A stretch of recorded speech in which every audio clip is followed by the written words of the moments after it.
welcome to Startup Grind. For those of you who don't know what Startup Grind is, it's a global organization dedicated to connecting, educating, and inspiring entrepreneurs.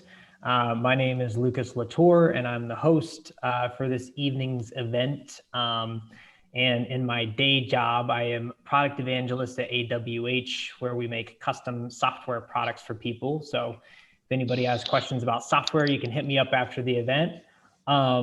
Tonight's event is brought to you by Dickinson Wright. They are a law firm in town. Alex Brown, I can see him raising his fist over here. So they've been a longtime supporter. They're really great to work with. And if you have any legal questions or need advice, Alex is the man to talk to. So tonight, our guest is Jonathan Poma, or as I will be calling him, JP, who is the founder and CEO of Loop. And we're really excited to have him. So I see everybody is muted. This is the one time up until the end when we're going to do Q&A. I want everybody to unmute all at once. I see people starting to unmute, and we're just going to give Jonathan a big round of applause. All right. Hey, awesome. So, thanks, guys. Yeah. So welcome, man. So how are you doing? How are you doing spiritually, man? We do a check-in at Loop where it's I could send out the PDF or something afterward, but we do above the line or below the line, and below the line's a fear-based mindset, victim mindset, and above the line's an abundance mindset and all that sort of stuff. And I'm fortunately very far above the line, so I'm doing really well, man. How are you? I'm doing pretty well myself. I think I'm probably like right on the line. I don't know if right around it. Yeah, like I'm right around it. That's a cool framework. When did you sort of adopt that? When we grew too big to do personal and work best and worst every time when we got the leadership team together, and that started to take the first hour of a 2-hour meeting, and it was like, how can we do a quicker check-in to still get the pulse? So about 3 months ago, we switched to above the line, below the line. Gotcha. So for folks who don't know about Loop, which I feel like most people probably do that are here, but could you just start out and tell us, like, what exactly does Loop do? Yeah, totally. So I'll maybe start with a little bit of I'll start high level and kind of come in. So our mission, as we talk about it, is to lead people to love what they buy, and then our product specifically is returns and exchanges software for online merchants. So if you've ever bought anything from Allbirds or Chubby Shorts or Tecovas or Brooklinen or any of those brands, and the product did anything less than meet your expectations, and you hopefully opted to return it and find something that you love, you used our software. So yeah, I could probably just talk for another 45 to 60 minutes on what else we do and how that fits, but that's kind of it. That's the software. And then as I think about maybe our vision statement as something else to anchor the conversation around, a lot of early stage companies thrive on ideas, and I think we're reaching a point where we thrive on constraints. So the way I've positioned our 5-year vision is we will innovate between the return and the refund, and nowhere else. So there are a whole lot of other things we could potentially do in e-commerce, but from the moment a customer decides they might want to return a product to the moment they get a refund, that's kind of our playground and where we build. Gotcha. So anyway. Gotcha. And you've mentioned a couple of times now, it sounds like the company's growing a lot. I know you just raised, in total, I think you've raised like $10.5 million. How big is the company today, like in terms of employees and stuff?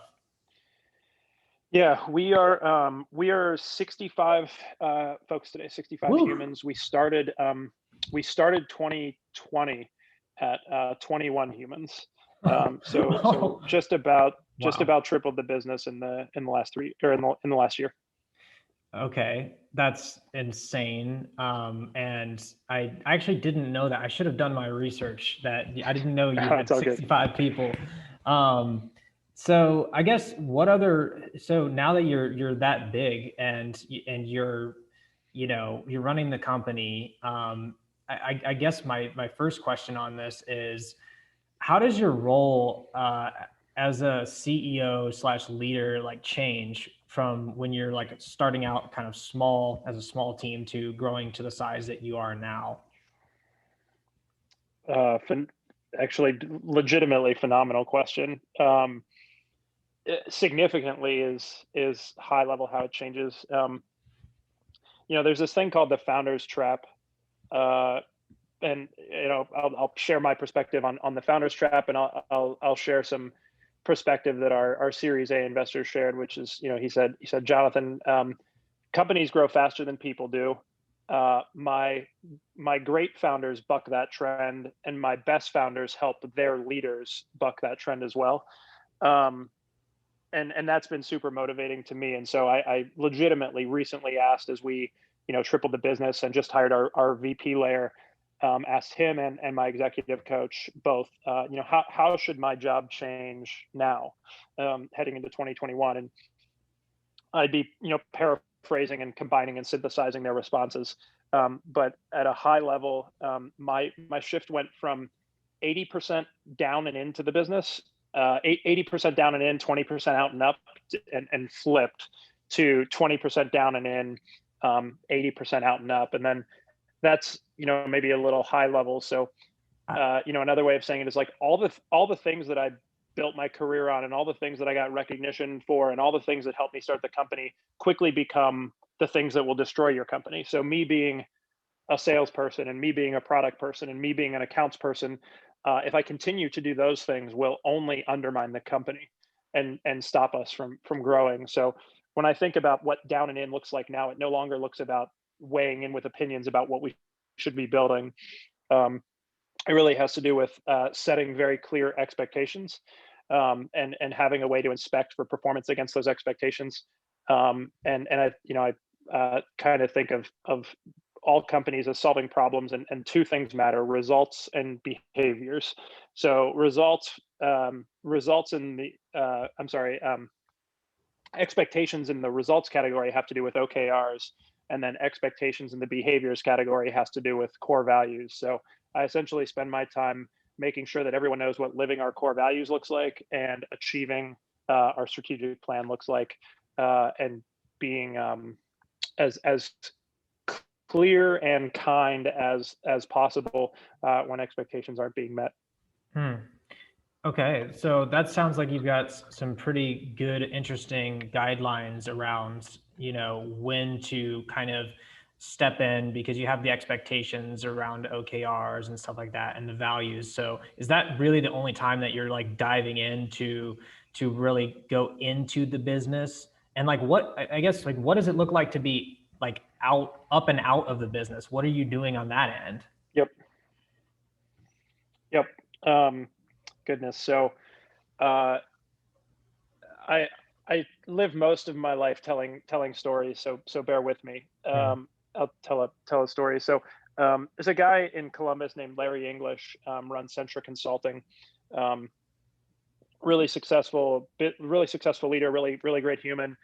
Years ago, he gave me a um, I won't remember the title of it. It's something like creating your company vision. It's an old Harvard Business Review article by Jim Collins. Um, and he gave this to me a couple of years ago, and we used it to really form our mission statement and our vision statement. And it always talked about this envisioned future, and this big, hairy, audacious vision, and 10 years out. And he gave me that, and we were catching up, maybe 2 months ago, and he's a little older than me. My daughter's 3.5. His kids are all out of the house now. They went away to college, and I was just asking him, like, hey, what's next? What's next um, in your life for Larry, for Centric? And he was like, Jonathan, I thought I'd be on to something else. but we just crystallized a 10-year vision for the company, and I'm so motivated and excited by it, that I think what's next is, another 10 years of this.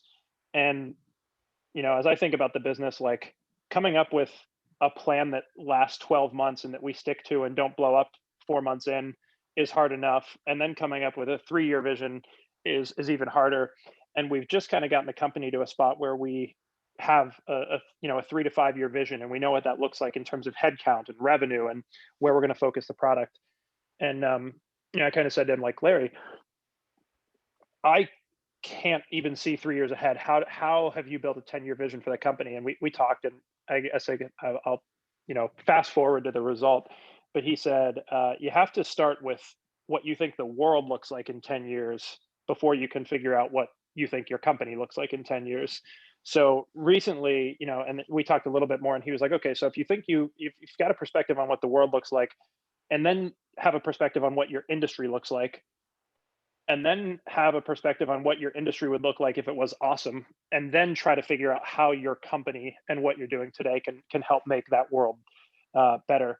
So the out and up is like trying to come up with, mostly failing, but occasionally getting a couple of things right, trying to come up with like what in the world we think commerce should look like in 10 years, and then what Loop can do to contribute to that and make it a better place than it would otherwise be. So that's a lot of the out and up. Beyond that, trying to find great people to come in and build a company with us, and looking at the org chart and making sure the org chart enables a strategic plan. And I don't know, just maybe went like way up in the clouds, and then that other side's the brass tacks a little bit. Gotcha. So you mentioned, one of the things you mentioned working in the company on are the values. And I guess that's probably also part of the up and out side as well. But I guess 2020 has been a crazy year to be running a startup, let alone to be tripling in size. I guess of all the ways that 2020 could have affected you, what of the things that happened this year kind of kept you up most at night? And so we just had our company all hands on Friday, and one of the things we spent a good bit of the all hands talking about was, essentially how to reconcile that we had a great year while much of the world did not. And I would say, broad brushstrokes, that's kind of what kept me up. Like, at the risk of sounding, just being candid, I guess, like 2020 was unequivocally the best year of my life. Hopefully 2021 will be better. And that's a really hard thing to reconcile when people who are losing their jobs, and when you see a death toll in the hundreds of thousands in the country and in the millions in the world, and that doesn't even compute. And the way I talked to the team about trying to reconcile that was, I won't try to attribute the quote because I'll misattribute it, but of those to whom much is given, much is expected. And we've been given a lot. Our company's been given a lot. I've been given a lot. And how do we make the most of that? And we talked a little bit about, one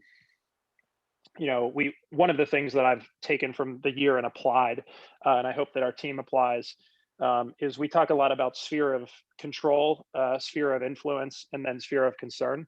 And that sphere of concern can be overwhelming. You can look out and see all of this negative happening. But the only way, I believe, the only way to impact that sphere of concern is to focus on your sphere of control, grow your sphere of control, grow your sphere of influence, so that your influence moves broader into that sphere of concern. So that's one of the productive mental models that I've tried to have our team apply on a daily basis, that just lets us be grateful for the opportunity we have. The fact that we didn't have to opted out of taking payroll protection program money. We didn't have to lay anybody off. We grew the company 290%, and just how to trying to use that that mantra of the idea that of those to whom much is given, much is expected, to kind of fuel our growth and make sure we do right by it. Wow, that's such a great mental model. I've never heard that way of putting it before, but that's super, super interesting. And I think a good takeaway for the people listening. So one of the things that people will note about you if they follow you at all online is that um, you are vocal about your values and the things that are in your sphere of concern, as you put it. Um, and with the world having been as tumultuous as it was in 2020 and in many ways still is, um, how do you think about the connection uh, between companies and the world of politics in general? Can those two things be separated? Should they be, or are they ultimately like deeply connected in your view? Yeah, yeah. Um, I've really enjoyed the man. This is not an easy question. I've Sorry. really enjoyed the. No, it's great. Uh, I'll I screwed up a company communication on Wednesday night, because it was an emotional day. Um, and one of my I won't you guys could find out who it was if I told you their position. So someone on my team approached me and kind of said, "Hey, I really like I get enough of politics. They've infiltrated every element of our lives. I wish they didn't infiltrate our work." Mm. And in a kinder way than this, I kind of said, "Hey, well, like, isn't that a privileged idea? The fact that you don't have to think about the politics in the world, and that you can just come to work and be unimpacted otherwise." And ho anyway, I can get a what I did a little bit on Wednesday night that was a misguided communication was I got a little bit self-righteous, and I got a little bit frustrated.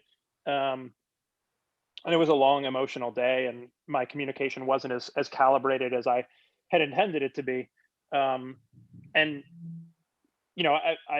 I look back at most of 2020 and think I did a pretty good job. But one of our core values is courage, and one of our leaders had the courage to approach me and let me know that in my communication within the first 10 seconds, it felt immediately like my communication was either for them or not for them. Um, and I tend to think like we have really one choice: we can unify or we can divide. And if you choose to be self-righteous, as I was in that moment, you're choosing to divide, and you're choosing to tell everybody else that everybody who doesn't believe what you believe, that they're wrong. And so reflecting on that, I had an opportunity to bring a little bit more of a unifying statement to the table on Friday in our all hands. Um, but what it what I what it reminded me to start with is um, is our core values, and to kind of always be calm and hopefully optimistic. I'll give you an example of like leveraging the core values, right? So our core values are courage, community, simplicity, presence, and proof. Um, and so instead of doing what I did, which was share some frustration on Wednesday night for what happened at our Capitol, I anchored the message to the team on Friday in the pride I had in the proof that was demonstrated when our elected officials got back together and goodness certified the election results for president, proof that our democracy could withstand significant challenges.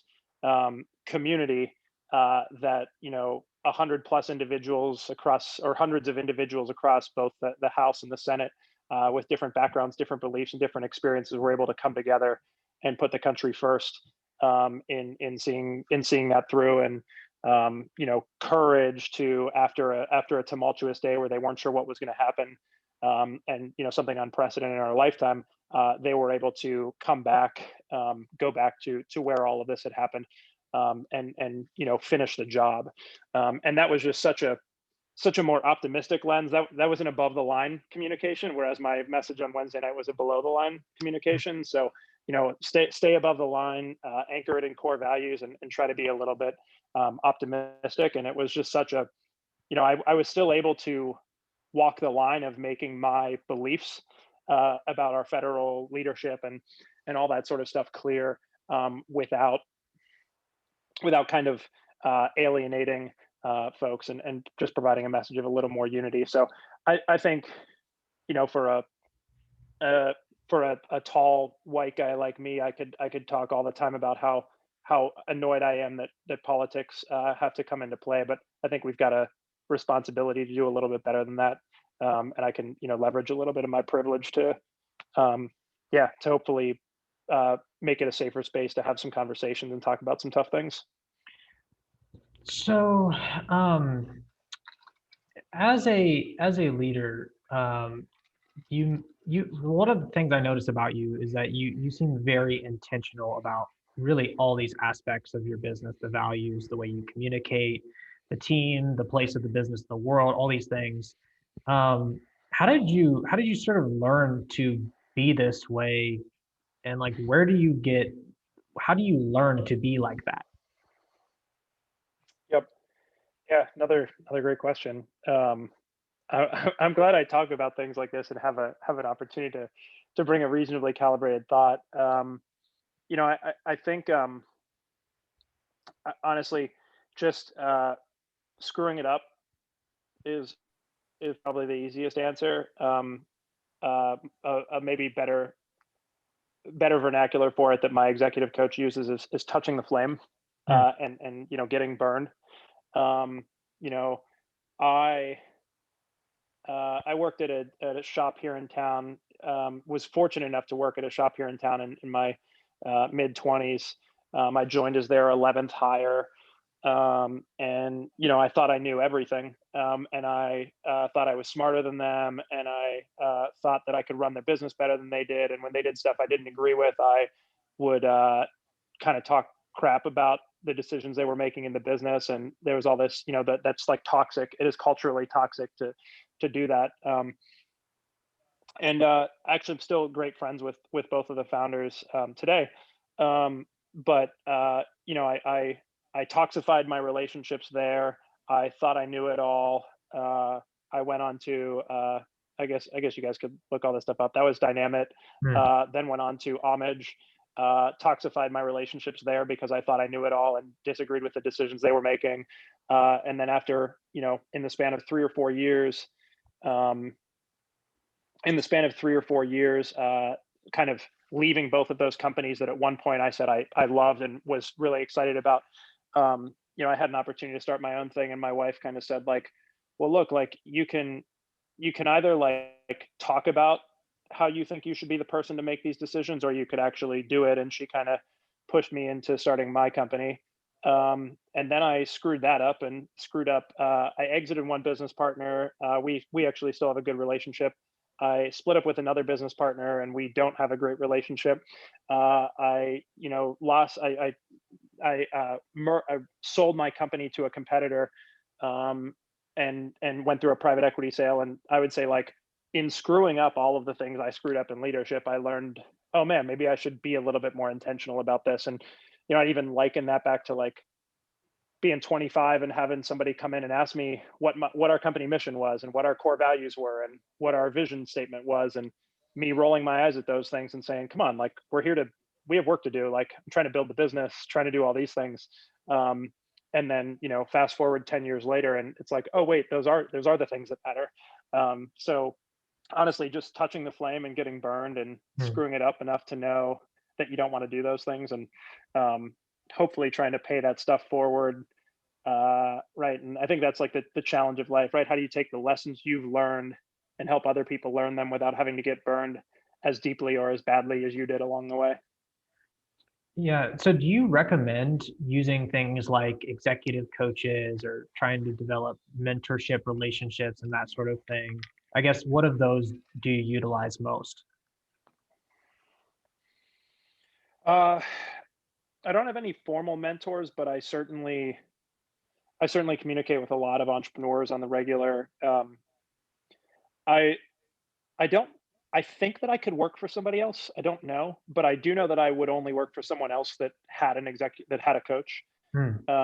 I just think of development as a journey and not a destination. And if you have someone who's not getting perspective, not being coached, not improving, what's that message that they're sending to the rest of their team about the value of development and growth along the way? Gotcha. Gotcha. So, I feel like we got a lot out of that, these last few questions. I kind of want to turn a little bit to the story of Loop specifically, and sort of how this Loop emerged out of. Well, you can tell me how did Loop really get started? Yeah, man, it's so nice to have this conversation coming off of an all hands where we just talked about 10-year milestones and shared the founding story a little bit and all that. What it wasn't to start. It wasn't an idea that I or anybody else had in the shower that was just some grand vision for this thing we wanted to build. It was an acute problem that a customer of ours in a services business felt, and that we had an opportunity to help them solve. And then I think beyond that, like, you know, it's some of this like abundance mindset versus scarcity mindset, right? Like the abundance mindset founder story is that like 5 or 6 or 7 or 8 or 10 people played a unique role along the way that if they hadn't played exactly as they did, it never would have happened. Hmm. A scare like there are all sorts of scarcity mindset ways to do it, right? Like I could say that like I took a phone call from the VP of finance at Chubby's and understood their problem, and I chose to build this product for Chubby's. Or Chubby's founder and CEO and their VP finance could say, "Hey, I had this problem, and I paid Rocket Code to build this application, and therefore I founded it." Or I could, or Corbett could say, "Hey, you know what? Like Poma and Chubby's built this great product, but I raised money and I paid our employees and I granted equity."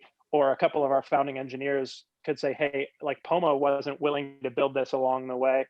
Um, I chose to go all in on this without really knowing how much equity I would have and all that." And I guess my summary statement is like all of those things are true, and Loop never would have been founded had everybody not been willing to lean in and do a little bit of this stuff. So, just a really fun founder story where like honestly like 10 people had to play significant roles along the way to make it happen, all the way even down to like my like mindset in a services business was like, man, I could like use this as a project to win more clients in our agency.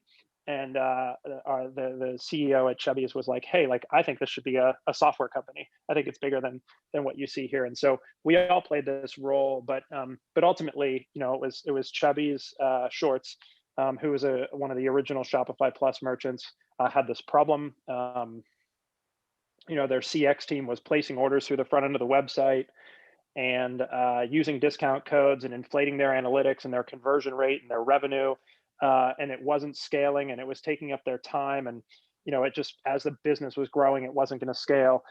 So they reached out and, I was a business analyst at Dynamit. And so I kind of put that hat on and asked a bunch of questions. And one of our developers and one of our designers looked at Shopify's APIs and sat around at a whiteboard and kind of proof of concepted this out and figured out that, hey, if we had their email address and we had their shipping zip, we could look up their order.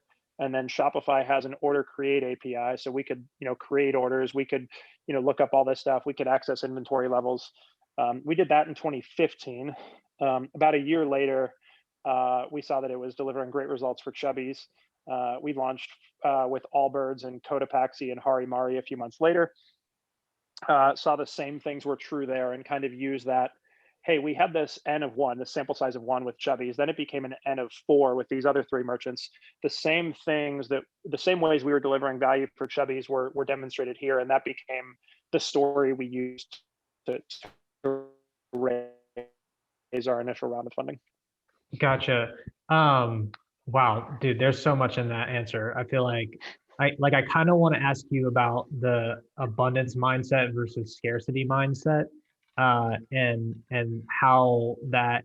It's more the above the line, below the line stuff, right? Okay, yeah, yeah. I just was wondering if you had an opinion, I mean, about the utility or the harm of being in a scarcity mindset, because it sounds like you're kind of against a scarcity mindset. Would that be fair to say? 100%. 100%. Yeah, yeah.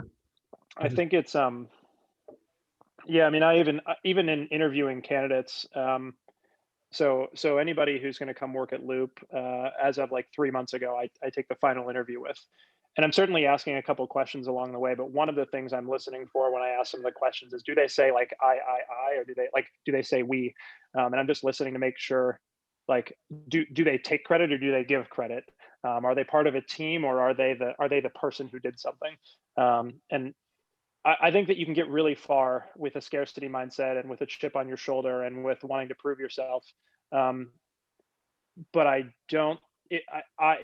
From my own experience, achieving something with that mindset, you find is pretty empty once it's achieved. And I think it can also be toxic in trying to scale a culture, especially a culture, now in this new world of we're remote. We're not looking over people's shoulders. You've got to have people who choose team first and self second and all that sort of stuff. So definitely an abundance mindset person, and believe that's the first question you asked me was like around spirituality, but I think if you want to live a fulfilled life, you've almost got to have an abundance mindset. Otherwise, everything you ever do will fall short. Super, super interesting. Given the fact that you know this company evolved out of having a really deep understanding of the customer, and having actually worked with the customers and that in different capacities, and having those relationships, do you think where do you think good ideas come from in general? Does it have to be like that in order to really create a truly innovative product? Um, I think it's the most probabilistic way to find an idea like that. Hmm. There's this. I feel like you and I'll have to coordinate on what these links are that I'm just throwing out there for you to coordinate. But so there's a video. I'll butcher it, but it's essentially like it's talking about the beginnings of flight, right? And the story that the guy tells is like you have to grind, like you have to fall in love with a problem, and you have to grind, and you just have to get reps at solving that problem. They talked about all the failed attempts at flight, and these people would build this thing and they'd put it on a runway and they'd try to take it off, and it would fail miserably. And then he talked about the Wright brothers, and the way they figured out how to fly was they went into a wind tunnel and they put the thing that they wanted to fly in the wind tunnel and attached a whole bunch of string to it, and then they messed with the aerodynamics without ever having to lift the plane off the ground. And they just like think about they got hundreds of reps in a day that everyone else who was trying to make something fly, maybe they got one a day. So they were getting 100x the access to the problem that everyone else that was trying to be first to flight was pursuing. And that just jumps out to me. Like you might come up with an idea without being close to the problem, and it might be brilliant. But I think the way to give yourself the highest likelihood chance is to just fall in love with a problem. And there are just so many, like there are so many problems. Like if you could be in an industry and be, close to the fire, close to the nucleus, and have access to all of the problems, like in every business there are millions of problems. Millions may be an exaggeration, but like for someday 10 or 15 or 20 years from now, I've already like written down some of the things that I think could be software companies that I could build whenever this is all done, because it's like problems or challenges or opportunities that we see in the business that no one's solving well, that we could just solve maybe better later. So you mentioned part of that is falling in love with the problem. I guess my question for you on that is why work on returns? Like what about it is attractive to you, I guess? Yeah. So candidly, coming back into the business, the most attractive thing about it was that I owned a bunch of equity in it, Hmm. and I figured my equity be worth more if I was working on it than if I just let someone else try to do it without me. Um, Makes sense. work Working on it now, that was very short-sighted, and that motivation is fleeting, and would not be here. It wouldn't last. I will say the reason I'm most enthralled working on this now is I just think the access to professional and personal development. Like, I I don't know where to attribute this quote either, but like, so I read somewhere like entrepreneurship is personal development disguised as a business, and I think like just the opportunity I have to grow and the access I have to people who can help me grow is for sure the reason that I'm at Loop. Why returns? Um, I don't want to say it's not intriguing or it doesn't matter, because it does. I think I'll just go back to mission and vision. Um, and we're doing some like branding in the business right now. On I'll mess up the framework that we're using, but it starts with like this shift in the world. Um, I'll screw it all up, but essentially, where I'm going with this is, why returns. Um, the shift that I see in the world is, the iPhone came out in 2007. Since then, we've gotten push notifications, we've gotten social media, we've gotten these dopamine hits, e-commerce has proliferated, uh, overnight shipping has become a thing, instant gratification has become a thing. I can hit a button and have something show up tomorrow, or if I don't want it, I can send it back. And I think what it's led to is that we all own a bunch of shit that we don't actually care about. Hmm. And I think that what's happening is, this is the exciting part of returns for me is, um, I think returns have historically been like a necessary evil in business. And I think we see the world shifting from, the story we're telling brands and how we're getting brands to self-select into Loop or out of Loop is we're saying, what if you thought about returns in this way? What if instead of hoping customers keep everything they don't hate, we help customers return everything they don't love? Hmm. And that's like our strong positioning statement is like, if you don't love it, we want to make it as easy as possible to send it back, Hmm. so that customers can know, or I'm sorry, so that brands can know that their customers love their product and that they're talking to their tribe and their people. Hmm. And so that customers like me or any of us can stop walking into our closet and having like three shirts or two shirts that we like and one or two pairs of shoes that we like, and a bunch of crap in our closet that we spent money on in this consumerist world that doesn't matter, and hoping that we can actually use commerce uh, to better ourselves, to make ourselves feel more fulfilled, more connected, all of that, which is that's like that 10-year envisioned future that probably feels like a far cry from like, shut up, dude. You're like helping customers return products online today. Like, you're not doing that stuff. But that's the envisioned future that we're trying to build toward. That's so this is super interesting. And I think if I'm putting like my brand hat on, right? And I hear, you know, we're making it easier to do returns. Like returns are inherently like a costly process, right? And I guess how do you think about convincing the brands like that this is a valuable thing for them? Yep. Man, I mean, that's the challenge, right? Um, it has to start with something that's easy to see, and then you have to build trust so that you have an opportunity to show them things that are harder to see. Hmm.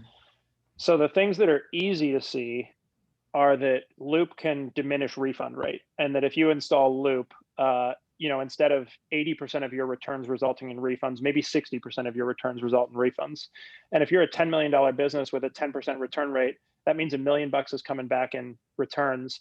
And if we can take you from an 80% refund rate to a 60% refund rate, that means you're losing $600,000 returns instead of $800,000 of those returns. And like that's the stuff that's easy to see.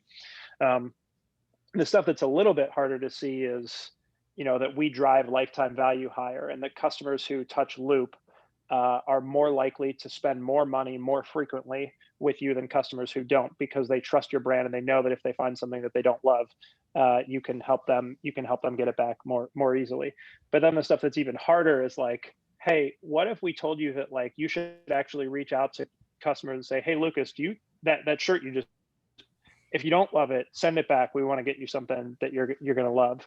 And that's like, we have to like earn the right to have those conversations and earn the trust to let merchants occasionally let us try things like that. But where I believe we want to go is like literally like having to find a way to do it, but reaching out to customers to ask like 1 to 10, how much do you love this? And if they come back anything less than a 9 or a 10, that's a net promoter. Just say, hey, you know what? If you don't love it, send it back. We'll get you a couple. We'll get you a couple other things to try. Because I think you can ask me why a couple more times, but I think those customers are worth so much more. Customer loves your brand. How valuable is their word of mouth? How deep is the connection they can build with their friends and their network and all that sort of stuff. So anyway. No, monologue for too long. No, you're good. You're good. No, I think it's interesting because like on the one hand you have the decrease in the refund rate, and then you also have the other side, which is the making returns easier. And your point is that you're actually increasing the overall lifetime value of the customer because you're building stronger bonds and stronger relationships and identifying those people. And then you can, I don't know, maybe you think about this, but like those relationships, once you know who they are, you can go communicate with them more frequently or focus on them more for, I guess like discounts or whatever you want to do to like help encourage that long-term relationship. Is that a piece of it as well? Yeah, I think so. And, we'll go and envision future. So let's say we live in this connected, always on world where our phones are listening to everything going on around us, and let's just say that's some future that's 5 or so years away. And I'm in a meeting and I'm wearing a shirt, and you walk into that meeting and you say, "Hey, Poma, where'd you get that shirt? I love it." And I'm like, "Hey, yeah, it's an Outdoor Voices shirt. It's I got it last week. My wife got it for me the week after Christmas, whatever." And then like we finish the meeting, or I'm getting home that night and my phone says like, "Hey, Jonathan, you had a meeting with Lucas today. He complimented your shirt.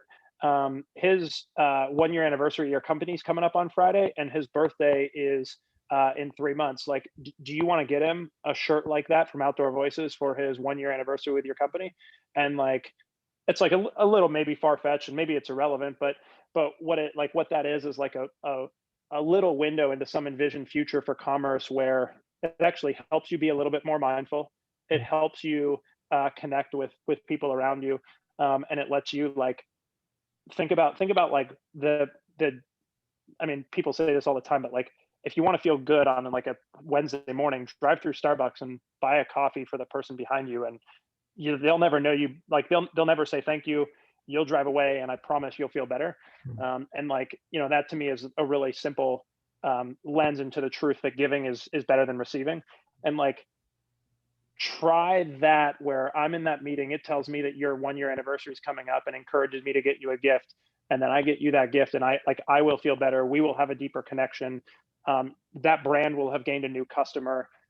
You may start buying things from Outdoor Voices, and like you leverage the connectivity of the story of the shirt and all that sort of stuff to build a more cohesive customer base with the brand. So that's like some instead of a dystopian future like Black Mirror with technology, kind of this utopian future where we can actually use technology to connect more deeply and be more mindful and all that sort of stuff. That's super interesting. So I'll make this my last question, and then I want to open it up a little bit to some of the folks here that I'm sure have questions, because I can see there's tons of people on the call, and I apologize, we're not going to get to everybody, but start thinking about your questions, and maybe even post them in the chat. So that way I can kind of select some of the questions if you don't mind.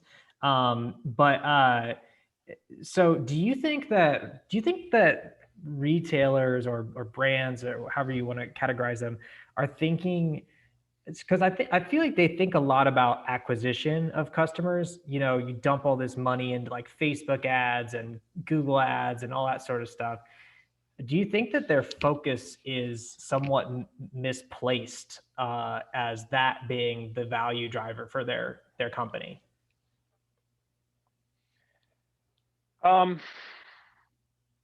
Like, yes, but probably on some temporal scale. So everybody knows, right? Everybody knows. Like, just ask the simple question, like, what's it cost more to do, acquire a customer or retain a customer? And every business book or every business class in history has talked about, obviously it costs more to acquire a customer. So we all know that. So then like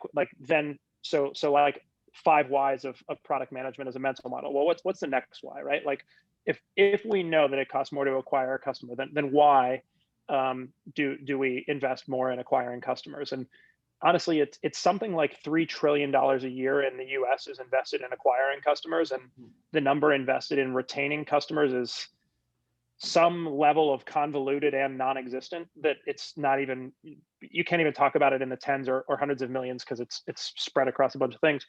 But the why, I think, is that it's just easier to see. It's faster, it's a quicker hit, it's a quicker result. It's when I used to work in retail, we called like discounting the drug of top line revenue. Like, if you fall in love with the top line, you're like, hey, you know what? If I discount this 10%, or I offer free shipping, or I do this thing, like, I'll see my revenue take off. And it's like, well, is that authentic or is it artificial? And the answer is that it's artificial, but also you need cash in the business. And it's so much easier to see, like, dollars in yield these dollars out in acquisition. And like, the devil is better than the devil you don't. And so you'll invest in acquiring customers because you can see the result clearly, and you have to trust a little bit more and be playing a longer game to see the results of retention-based efforts.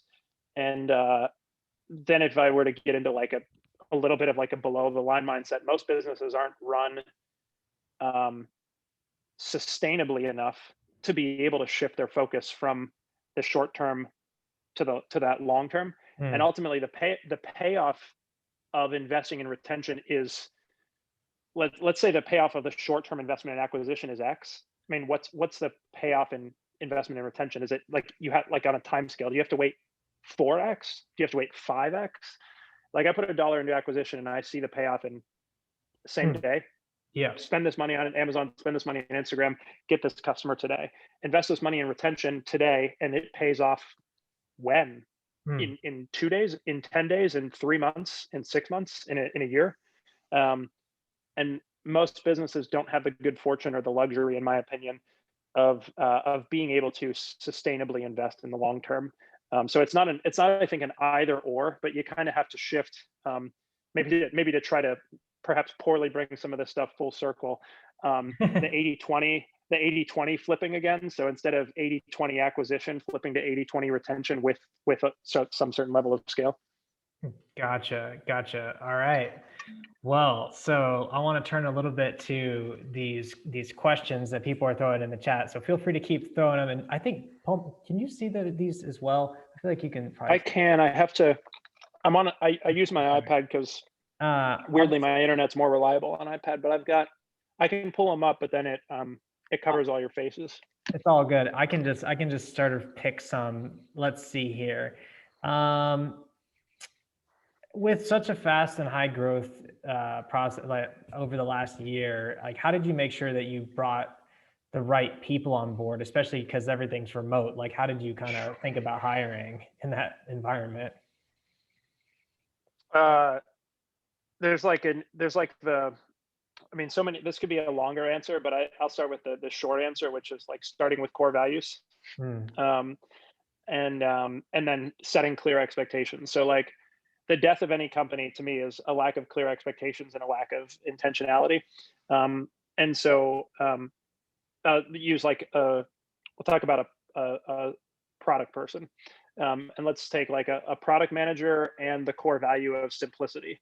And how do we? I mean, you have to build these behavioral questions, but if you have expectations A, B, and C of a product manager, and more mental models, I would use a matrix. So like, what are my expectations and what are my core values on a matrix? And I would say, okay, cool. My expectation is that they can effectively groom a backlog, and that they live this core value of simplicity, and that they live this core value of courage, and that they live this core value of proof. And then you'd start to ask a question like, hey, talk to me about a time where you thought you were prioritizing something, but ultimately the results demonstrated that the thing you prioritized to build didn't pay off, and that's proof. Or talking about a time that it did. But just a really simple mental model, like expectations and core values, and trying to map like this expectation to this core value with a behavior-based question. But if there's one, anyway, that's like very tactical. If there's something maybe a little higher level, there's nothing more important than staying close to hiring. So like, much to the chagrin of some of my hiring managers and my people team, I think, because it slows down the process a little bit, I am the last interview for every candidate that we consider hiring. You cannot work at Loop without interviewing me, without me interviewing you as a last step. And honestly, and so I only step into that role. Other times I play a role in selling and making sure we get a person. But in that interview, you have to like pass me, and I'm probably vetoing 1 in 4 candidates, and those are candidates that like our team is ready and prepared to make an offer to, and that they would have made an offer to were I not there. And I'm vetoing somewhere between 1 in 3 and 1 in 4 hires. That's interesting. Is that just a byproduct of the process, or is that like a metric that you self-imposed? Self-imposed. Okay, gotcha. Just to be a little more selective then, I guess? Yeah, I mean, it's when we're trying to grow, it's really easy to let your standards slip on hiring. And there's nothing like,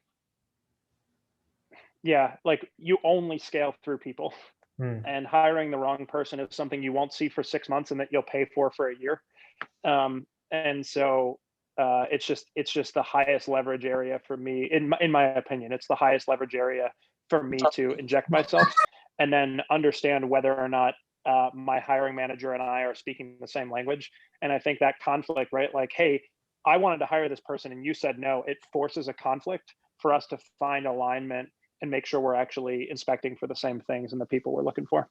Super interesting. So this question relates to sort of the product development of Loop. Was it originally solving a problem that was different? Did the product change, and like how far down the path were you solving a slightly different problem? Did that ever happen? I think we're always solving a slightly different problem, but no, I mean, that's the nice thing about solving the problem like from the inside out, and actually like we only built a software company once we figured out that we had great product market fit. We didn't decide to start a company and raise money before we had that product market fit. So we never had to really pivot and find a different problem. It was, serendipity and good fortune that we found this problem and we had great product market fit. And then we built a business around that product market fit. Gotcha. That's good. That means like you probably saved a lot of headache by avoiding those alternate paths Totally. that you go down when you don't know what you're doing. Well, it's probably a whole separate interview for another day, but we still see some of that because I think you undervalue what comes easiest to you. And so as a company, we had product market fit before we were a company. And so I think our company undervalues product market fit because we never had to fight for it. So like people are like, oh, we should build this and we should build this and we should build this, like assuming that we're going to find the same product market fit that we have. And like, we may never find the product market fit that we have. So I'm like constantly narrowing focus on like the problem we're solving and the application and the product market fit we have, and like reminding our team that like this is a marathon and we're at mile, you may think we've run a really long way because you've never run a marathon before, but we're at mile 3, not mile 26. I mean, you just launched the new returns labels, printerless returns. Printerless returns. How did that sort of fit into your criteria for evaluating like new products? So it's very interesting to me, and I need to learn more about what it is about that feature that makes everybody think it's a new product. To me, it's like the biggest problem with our product. Like, so like just end-to-end customer journey. We get the best thing about our business is we get to stop demoing software at the last screen where you print a return label, because that part of the experience is freaking awesome. The part of the experience between that screen where you have to print the return label and shipping your refund and shipping your return out is a pain in the butt. And like that's what we're solving. Like it's like, hey, we have the good fortune of being able to sell our software and demo our software without ever having to show the part of our product that actually sucks the most. And so it's just the part of our product that sucks the most. No, like I don't have a printer. I'd love, we could ask a question in the chat and see how many people have printers, but you don't have printers. If you do have a printer, you have to print this label, and then it's not on something sticky, and then you have to cut it out, and then you have to find a box, and then you have to tape that box, and then you have to tape the label to the box. And like, and that whole experience kind of sucks. Yeah. So that's why we did that. No kidding. Is there also an added benefit for like partnering with, I think it was like FedEx on the retailer side? Is there like a benefit for them with that partnership? So one of the benefits is, if you think about it, like before this, our merchants would use UPS, FedEx, or USPS, and now if they want printerless returns, they're using FedEx. And then they have a partnership with Walgreens, and if they want to use this, they're dropping off at Walgreens. So we're driving foot traffic for Walgreens, we're driving usage for FedEx. We're creating leverage in negotiations with USPS and with UPS. So yeah, I mean, it's follow the money, I guess, right? Like if we're making money for FedEx, they'll do more for us, hopefully. Gotcha. Okay. So I've had 2 people ask this, and I'm hesitant to ask you this because I feel like we're putting you on the spot, but do you have any books that you would recommend that helped you grow as a leader? So many. I tweeted a link to a bunch a while ago. Ones that come to mind that I'd recommend to anybody: Principles by Ray Dalio. I won't remember the author's name, but these there's a little bit of recency bias here, but To Hell with the Hustle. I'll pull these up. I just read To Hell with the Hustle recently. Goodness. Yeah, give me a sec. I'll pull some up and can share a bunch more too. But To Hell with the Hustle. Ego is the Enemy.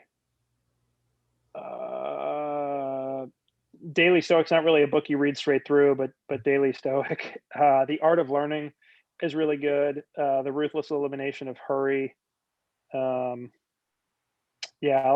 got a tweet out somehow where I actually like link to 15 or 20 books. I'll dig that up and share it as well. Gotcha. Awesome. Principles though is Principles number 1. Like everybody should read Principles, whether you run a business or not. Just living your life by principles, and actually figuring out what that means and having to reconcile your behaviors that fly in the face of the principles you think you live by. I think is super, super valuable. Gotcha. Let's see. I feel like I want to do one more question because now it's 7 and I feel like we took up our full hour. And I'm happy to go. I did. So you may have initially sent out an invitation that book till 7:30. So okay. I have managed expectations with my wife that I can run about 15 minutes. I can run till about 7:15. Okay. Man, you just set me up, bro. Now I got to go for another 15. No, I'm just kidding. No, it's good. So one question, I should probably say people's names actually. Corey Rudabaugh. I apologize for not saying other. Corey and I played baseball together in college. Okay. Yeah, actually, Corey, haven't seen you in years, but yeah. Yeah, maybe 10% of people get that right the first time. So well done. Actually, since you're already talking, do you just want to ask your question? Sure, absolutely. Jonathan, you were just talking about, packaging and all the different steps that go into what people might have to do in terms of a return. But I was thinking bigger in terms of all that environmental impact. Is there a sustainability or an environmental angle to the return space that you've thought about or that brands have shown some concern over? Yeah, 100%. Yeah, our team asks questions all the time, like, are there plans to go do this, or are there plans to go in that space? And my response is usually like, a plan is something we're allocating human and financial capital to today. And so in that case, like, we have no immediate plans to do that, but like abundantly, like, we processed 650,000 returns in December. That's, just think about the cardboard waste of that. And we are, 3% of Shopify, maybe 5% of Shopify's GMV. So we're 5% of Shopify's GMV. Shopify is 35, 40-ish percent of, if I'm probably wrong there, 35% of like North American or US commerce. And then the US is something like, you guys would think I would know this better than I do, something like 15% of global commerce. And like, holy cow, that waste, like, where is that going? What are we doing with it? All that. So like the idea of zero waste returns, of biodegradable packaging, of carbon offset on the shipping costs, all important. And I definitely think as the world continues to shift, like that shift I talked about earlier, away from this consumption mindset and toward a more mindful consumerism, I think, we get to vote with our dollars on what kinds of brands we believe should exist as consumers. And I think that we will raise the standards of brands globally. And as we demand more of our brands, more of our leaders, all of that, we can change some of those patterns and start to, hey, I'm buying from this brand because they do zero waste returns, because they offset their carbon footprint, like whatever those things are, we have the choice to do. Awesome. So Nikhil Shah, are you still around? Are you still here? You can unmute yourself, or I can ask the question. I am. You want to ask your question? Yeah. Yeah, sure. So thanks for taking this time to walk us through your stories. I do have a question. I'm afraid it may be a bit personal, but I'll ask it anyway, and you can opt out. Yeah. How has your work changed your personal relationships?